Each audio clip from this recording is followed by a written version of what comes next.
I'm Margaret Ann Windsor, and my father is Edward the Eighth, the real one. And I don't have a photo of my mom. Georgia O'Keeffe is my aunt, my mom's baby sister. Well, excuse me, let me back up.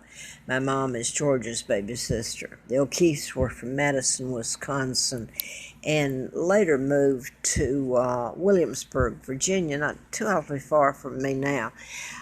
This is a double that married um, the impostor who claimed to be Edward the Eighth, and they became the legal Duke and Duchess of Windsor. So all this was a lie by the Illuminati, a takedown, because my father wouldn't go along with what the Illuminati ordered him to do. He had integrity, and so he wouldn't. All the treaties that were signed after they took my father down in my kidnapping are illegal, and it made way for the treaties to be signed. I mean, you can go back after 1936 and 41 and look. Geneva Convention, so much was put in the Netherlands. When they moved in, when the United States moved in under the guise of helping us, actually they went in to take us over, the UK, the British government.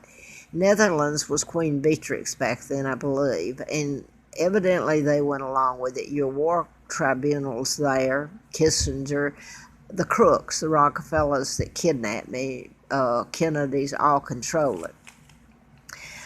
So this is, I'm showing this again, then I'm going to get to some letters I want to read from Jack Hartsfield, the reporter, FBI.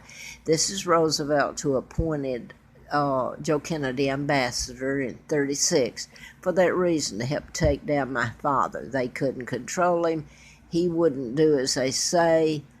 He had integrity, and they couldn't have that. So they installed George VI. This is 1939. The year I was born, and they kidnapped me and brought me over in the spring. Okay, now, this is, I showed this. This is Wallace and the Double. This is Wallace and Eleanor Roosevelt, who was such a part of this. She's got a fur on, and it says here that this is October. Well, it says October 41. They're shaking hands. Congratulations, because they had completed my kidnapping in spring of 41. And what else was I going to show?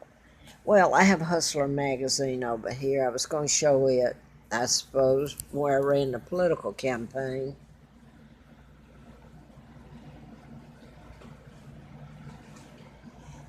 And I am going to show it because I ran a political campaign because I had written about mind control murders, the Tesla files being stolen. You can cure an illness or create it, or you can mass mind control armies, or like the Sandy Hook, all these murders that went on. The shootings, the person was programmed like next door to me, the Virginia Tech shooting. He says here, I know who was responsible for his shooting. Larry McDonald went down in that plane, supposedly, the KAL. I had written about him, and they almost killed me. So this was a programming, a mind control. Subject shot Mr. Flint, just like a lot of the others, but you can create cancer or cure it with it way back then. Now I want to just put a couple of these up. I think I've shown what I can here. This, by the way, this was a book, Implantable Biochips, Project Lucid.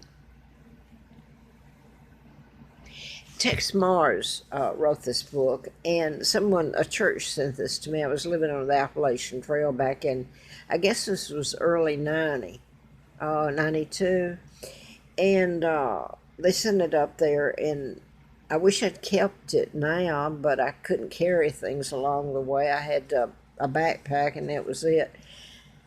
Anyway, Timothy McVeigh, this is talking about your global government, who I was writing about, the Illuminati. And after they took over, went in and invaded the UK and kidnapped me and took my father down, it positioned them, and they've got their military bases underneath the UK, in Australia, all over the place. Area 51 in Australia has that. All over everything British.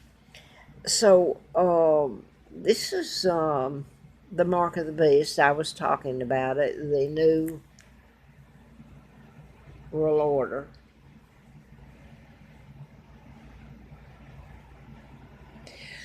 And I'd been talking about that. I was telling how they put chips in root canals, heart bypasses, and I was telling about all this when Larry Flint was shot in Lawrenceville, Georgia, and March the 6th of 78. I was living at Moonraker Apartments in Marietta. Letter from the FBI, ongoing investigation, national security involved. They mailed it to me June the 23rd of 79. June the 23rd is my father's birthday. Now then, I understand the Tesla files have to do with this. I understand that they closed the investigation to the theft of the Tesla files May the 3rd, which is my husband's birthday. But it's this year, the 18th, they just closed it. So if they're ever going to tell anything, or this is the end of it, it should be now. They're using dates, and I understand what they're doing. Whether it comes to be, I don't know. I certainly hope so. Okay, this was the implantable biochips. It's by the global government, New World Order. He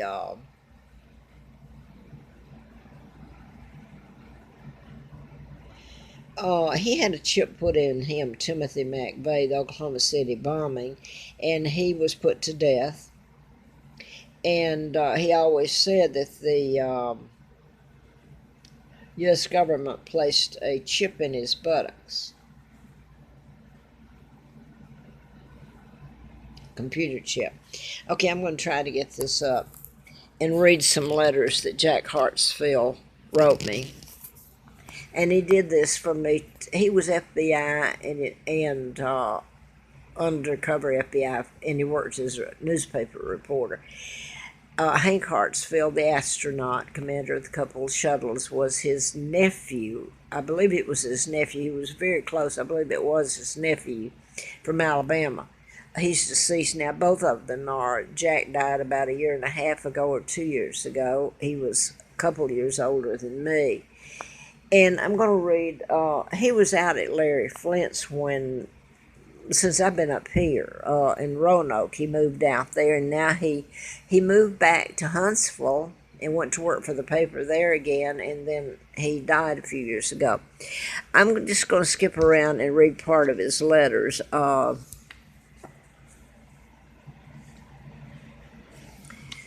Okay, this was, well, I won't give the date. It's Santa Clarita. He lived in Newhall, California. I'm just going to read part of it here. This was February 13th, 2009. Good to hear from you, my lady. Does sound as well. I didn't find a place. He thought found a place to live, and I didn't. He says it's Friday the 13th. In 1307, actually, October 13th, 1307, when King Philip the Fourth of France set out to destroy the order of the Templar Knights, forerunners of the Masonic Freemasons in later centuries, decreeing all these individual kingdoms wide open arrest and persecution for heresy. It wasn't heresy, but the king's recognition that the Templar Knights had more financial control over the French Empire. He wanted to destroy them all and to confiscate their wealth. Many of the Templar Knights were prosecuted and killed, but as fate would have it, others survived, fleeing to safety elsewhere. The Templar Knights, guards of Solomon's temple, as described in both religious documents of different faiths and other finds, were in fact the first order to devise a means of establishing financial credit between the bastions of the old world. Would you believe the forerunners of the bank loans with interest, or even the concept of credit cards? Templar Knights were even more than that. They were supposed to have been the possessors of the Holy Grail, the cup from which Christ drank at the Last Supper. There is, however, a twist to just precisely what the Holy Grail actually was. The Templar Knights, according to the legends, if they were legends, held proof that Jesus of Nazareth was actually married, contrary to biblical interpretations, and that the woman, the vessel of Christ's creation, was secreted out of Jerusalem to faraway lands, first to Egypt, perhaps later to Spain and France after the crucifixion. The bottom line was that the Templar Knights, later the Masonic Freemasons, held proof that there was a continued bloodline of Jesus Christ, hence the Holy Grail. That bloodline has carried down through the ages. To this day, Masonic lodges and Freemasons, that's the Illuminati, particularly Masons who have risen to level of third degree, continue with secret rituals, much pomp and circumstance, many mysterious rituals handed down for centuries.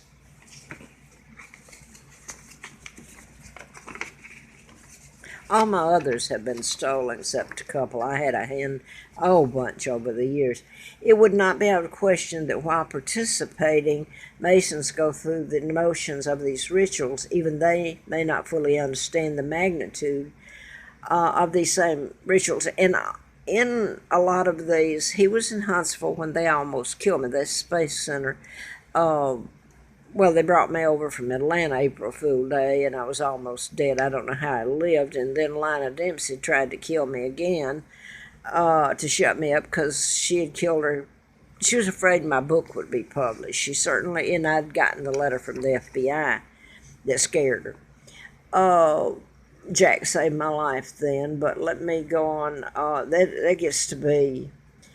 when I was out at his place, and there was a portrait up there, and it really touched me. And here he's mentioned it here. He gives me he clues you. Came to me with a portrait of a wistful young woman alone on a bluff with a backdrop of crumbling column relics of the mist. There was something in the glint of the young woman's eye, and seemed all-knowing and sad. My late acquaintance, I knew he had